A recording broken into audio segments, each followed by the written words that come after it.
Greetings and welcome, my friends, to this Empire Total War Darth Mod Minor Nations Guide. And today, my friends, we look at Hanover, the Hanoverians, my friends.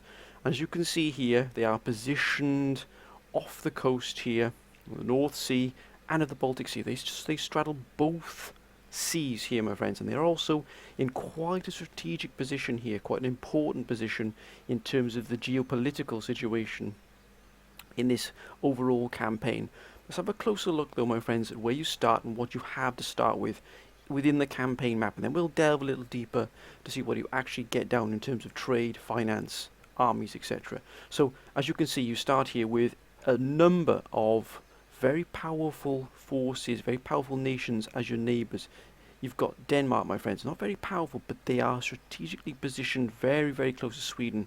And of course, Sweden and Denmark don't really see eye to eye, my friends. That is probably the understatement of the century. They don't really get on with each other. So there's a chance that Denmark could be or could see problems coming from Sweden, i.e. them being invaded and taken over, or Denmark might even have the strength to trouble Sweden. So you could have a little bit of turmoil there on your border in terms of, the North and Baltic Sea regions, with the tussle between Sweden and Denmark sort of gaining a little bit of pace. They may even try to drag you into that war, maybe even see yourself dragged into it if you've got to try and choose sides to maybe help yourself out against such aggression.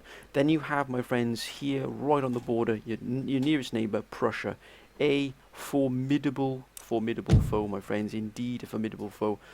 Although here now at the start they've only got these two very spread out nations, regions here, don't let that fool you. They are an exceptionally strong nation. At the start, not so, but if they get their sort of military up to gear, and if they get themselves, into where they normally find themselves, which is usually taking Saxony, and usually fighting against the Austrians, or even seeing the Austrians if the Austrians are at war with Poland. Sometimes you may see them taking advantage of maybe the Polish.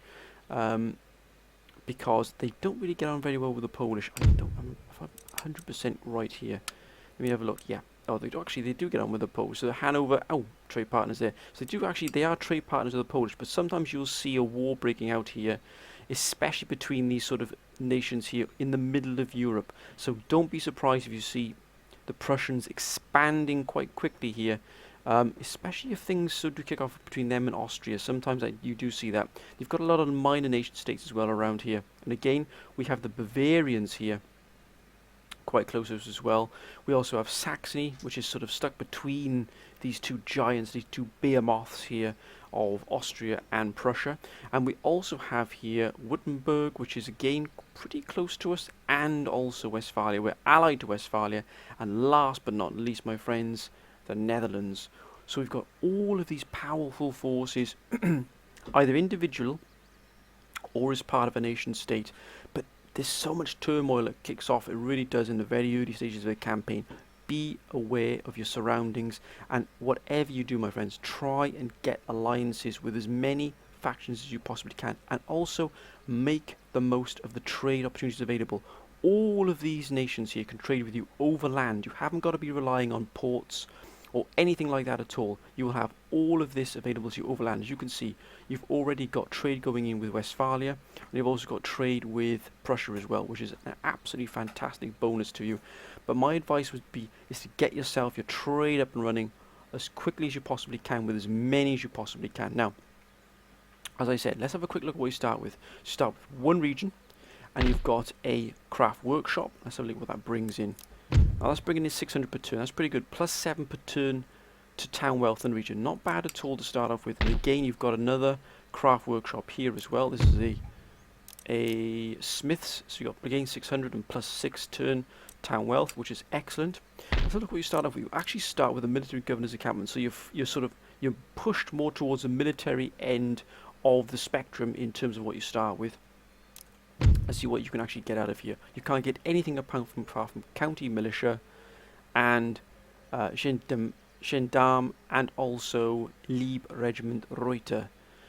I'm guessing that's probably got a little bit of a Dutch sort of a Dutch twinge to it. That has that name. I'm not sure. I could be completely wrong. or maybe even a German name. I'm not quite sure. Maybe there's probably many of you out there are probably going to say to me, no, man, that's completely wrong. I'm not sure. Reuter just seems more of a Dutch sort of name to me, but I could be completely wrong. It may have a bit of a Dutch slant to it. I'm not 100% sure. But look what you can get when you unlock sort of carbines.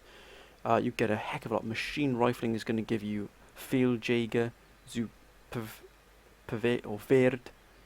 You can also get 12 pounders. You're going to get Drachenhost and Dragoons. That's more German as well, I guess, as well. Maybe a bit of Dutch-German sort of influence coming along, creeping in here, especially considering the sort of countries you border.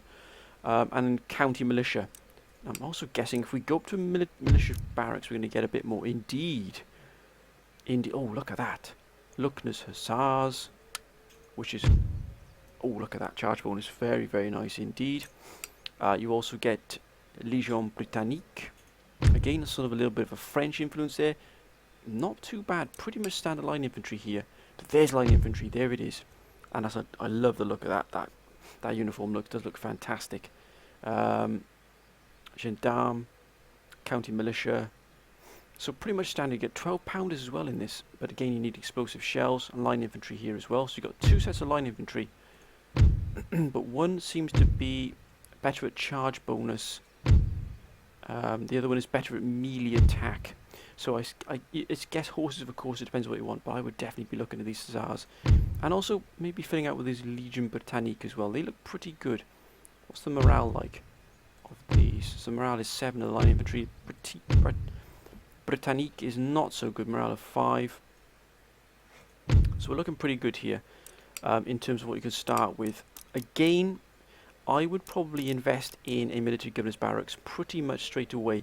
The reason for that is of what you're facing. You are facing great turmoil. Maybe not at the start, but believe me, Europe will explode into war pretty quickly. So you need to be prepared, my friends, for any eventuality. And that includes being able to fight for your life. Because trust me, if the Dutch get going, they're gonna eye you. They're going to eye up exactly what you need, or look for your territory. Excuse any noise in the background, my friends. My dog, as usual. And also get these up as well. Sort of maybe not straight away. Get one of them up with the first turn, then wait, and then get another one up, because you do have actually a decent amount. You got 2766 for not bad for such a small nation. Ministers. I've got quick ministers here. The head. Oh, look at that. +1 prestige, +1 relations. So actually, you've got a pretty good bet here at getting some real good sort of trade deals and even some alliances as well with some very powerful friends. You've also got a treasury, so pretty good treasury minister as well. Very good justice minister. Oh, look at that. The Lord Secretary of War is even better than all of them. And also goes for the navy as well. Wow. Look at these ministers, these candidates. These are absolutely phenomenal. Wow, what a brilliant candidates these are. These are better than most you'll find in some of the bigger nations. That is absolutely fantastic. So your political sort of establishment is well established, and it is, it's pretty good in terms of, what it does for you and for your people as well. Again, you start off with a spy. Personally, I would probably keep my spy in and around these regions here, especially these here where you just can't quite see what's happening in Bavaria and Cologne, and also definitely for the Netherlands, because one of these will come for you. Not so much Westphalia, because they are allied with you, but Saxony I would keep an eye on, Bavaria, and definitely the Netherlands as well. You just got to be really, really careful what you're doing here. So again, I would probably send my spy straight off to here to see what was happening here with the Dutch. As you can see, the Dutch are absolutely fortified to the teeth here, and it's very well established already. So, and also they're exceptionally rich as well. So they're going to be looking at you, or one of them is going to be looking at you and casting their eye upon you pretty quickly. So again, try and get some sort of trade, try and get some diplomatic relations going with all of these. Talking to diplomacy, let's have a good look how we are here. So, Hanover, there we are. We've got allies of Great Britain. Now that is absolutely fantastic. That is a fantastic ally to have. A very powerful ally there, Great Britain. And also Westphalia, a neighbour, so that's going to support you. We've got trade partners of Prussia and Denmark, which is really good. That means we've got plenty of coming in here. Unfortunately, as you can see, most of these have been cut off here from you. But Saxony, not so, my friends. Saxony, I wonder if you can deal with Saxony here. No, not yet, but keep plugging away there, because that's a land route to us. Oh, and Westphalia. Haven't even got any trade with Westphalia, which is, to me, just seems absolutely crazy. Look at that. Straight away, we've got another trade partner overland right next to us. Keep plugging away at Westphalia. Don't think we've got any technology. I don't think we have. And also, any of these here, United Provinces, they're friendly with us. Again, try and get some trade agreement with them. There it is. You really are there. Set yourself up very nicely straight away. Look at that. It's already jumped up by over 1,000 per turn. So straight away, your trade income is well established. And as you can see here, all of it is over land. It's not going to be raided. It's not going to be hit by sea. It's not going to, ports aren't going to be hit. You haven't got to worry about any of that. Everything, look at this spider webs here of roads, is bringing all this trade into you. It's giving you time to get yourself organised. Again, get cobbled roads up, because that is going to provide you with turn and also improve movement speed on the map here. But it just improves that, that speed at which the trade gets to you. Remember, trade is an economy is vital, even for such a small nation. Your economy is absolutely critical that you get it to the best you can be. Because when you start building troops, because you're going to start looking, at possibly going to war with some, that's when you need to get yourself really organised quite well here. So Saxony would probably definitely be a target for me, because if it was me, I'd probably go for Saxony. But do they have any strong allies? Let's have a look. They're protectorate of Poland, but that's about it really. So even then, even if Poland came for you, because again, look, you would be within touch distance of Poland here. Make sure if you went for Saxony that you would at least have a strong army to defend back, to defend this region here. So if you're sending an army in here, make sure it's strong enough to be able to take anything that the Polish throw at you. Because believe me, you can see Poland are pretty strong to start off with in this campaign. So they're going to send troops to try and take Saxony off you, because they're Saxony are protected of them. Keep your eyes firmly peeled, my friends, at what happens. So you could even send the spy back this way once you've established firm relations with the Dutch and everyone else around you. So keep the spy here, find out what's in Saxony, and then hit Saxony hard, because this is quite a nice production centre. You're going to get a school as well, you're going to get a farmland, because as you can see here, you've got nothing at all. So my first goal, my first mission, my first campaign in this overall global campaign would be to take Saxony. It's going to give you a lot of room to maneuver. It's also going to open up a lot more trade for you as well. You're going to have two huge trade hubs then coming in right next to you, Austria and Berlin. It's going to open up a lot more trade for you, maybe even a bit of trade with the Austrians here, which would be absolutely fantastic for you, believe me. But again, you've got to balance out what you can make, what you can produce, with what you can afford to keep going. So personally, I would get rid of the pikemen. I know that there are quite a number of you that probably use pikemen straight away, but for me personally, I would disband it and use the upkeep costs of the pikemen to put in probably a cavalry regiment. As you can see here, I would get some cavalry, probably the Lieb regiment. Charge bonus is good, melee attack is good. Because Hanover and Hanoverians, hence the horse on the flag, are a very, very cavalry heavy nation. They rely on cavalry a lot, and you will be, in this campaign, you will be a lot. My first goal would be to get military governor's barrack up to full. That would be my first goal. And then I would start producing the line infantry, and then slowly but surely, getting my economy up, so getting with the iron workshops, or even the Weaver's Cottage up. Probably I'd go for Iron Workshop probably, and then trying to expand and trying to get the army up so that you can take out Saxony, and thereby bring this under your control, get college, and be able to get technology, which is vital, my friends. It really is vital, because at a certain point, if you haven't got enough technology by a certain point, you're going to hit a stone wall, you're going to hit a brick wall, where all the other nations have got really powerful technology, and you're basically fighting way, way behind them, and it puts you at a disadvantage. So my first thing was to strike against, even then you're going to get some extra villages here. Look at that, you've even got a mine, an iron mine, to improve your economy greatly. So again, Saxony, my friends, is the real key to this campaign from the start. It really is. Possibly then you could look at Bavaria as well. Then you would effectively link these three together. As you can see here, Bavaria is a huge, huge city. That is a monstrous city. And it's already got a cannon foundry. It's already got a museum or a opera house. It's got double barracks, and it's already pretty upgraded, I think, possibly to full governor's palace, I think, there. You're also going to get some craft workshop. You've got another school, again, for your technology and research. Again, another iron minefield. So you've got these two pretty close together. Obviously, an iron-rich deposit from these hills here in Bavaria. And you're also going to get probably, close to Württemberg. So have a quick look how Bavaria are. Bavaria, there they are. And friendly allies, Spain and Austria. Wow. So I would keep my eye on Bavaria then for definite, because they don't like you. But Austria here, Austria is a pretty big nation to take on at the start. It really is. They're very powerful. So I would go for Saxony, but keeping a firm, close eye on what Bavaria does. And maybe reaching out as well to try and establish some more diplomatic overtures, shall we say, with others as well. I don't think they would go for a military alliance with you, but Württemberg, United Provinces, they're pretty strong. Westphalia, they haven't got the technology here at all. So again, trying to put out those diplomatic feelers, but you're going to have to go over to the military side of it eventually. You really are.